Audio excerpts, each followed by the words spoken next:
আজকে আমি একটি বিষয় নিয়ে আলোচনা করব।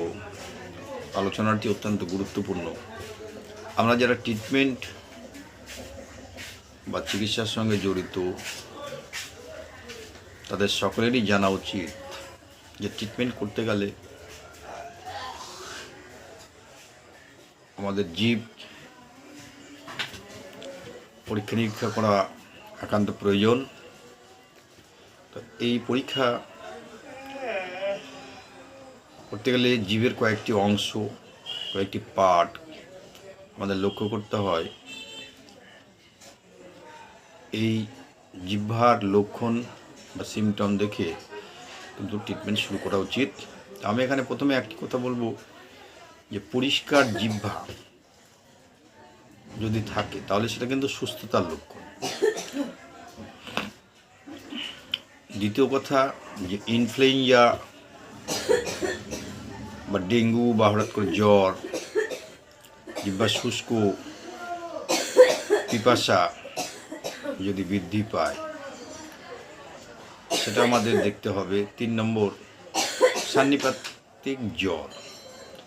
এই জ্বর হলে কি হয়, জিহ্বার মতো খসখসে হয়, তাহলে সেটাও কিন্তু একটা লক্ষণের মধ্যে পড়ে। এছাড়া অনেক সময় দেখা যায় যে অনেকের জিহ্বা একেবারে লাল টকটকে রক্তবর্ণ, এটা একটা প্রদাহ ব্যাপক। যাদের পাকস্থলীর সমস্যা, আমরা কিন্তু এই পাকস্থলীর সমস্যাটা তরুণতাতে জিহ্বা লাল হয়। শরীরে যদি রক্তহীন হলে জিহ্বার রং হবে ফ্যাকাশে। এটা দেখে কিন্তু আমরা জিহ্বার রং দেখেই কিন্তু বুঝতে পারবো যে শরীরে রক্তহীনতার সমস্যা বা রক্তল্পতায় ভুগছে।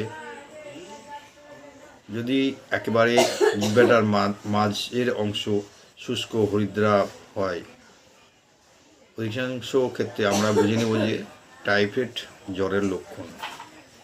যকৃতে গোলযোগ থাকলে জিহ্বা একেবারে হরিদ্রা রঙের হবে।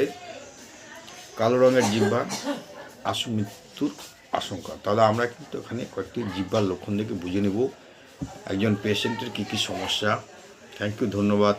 যদি ভালো লাগে পাশে থেকে লাইক এবং সাবস্ক্রাইব করেন।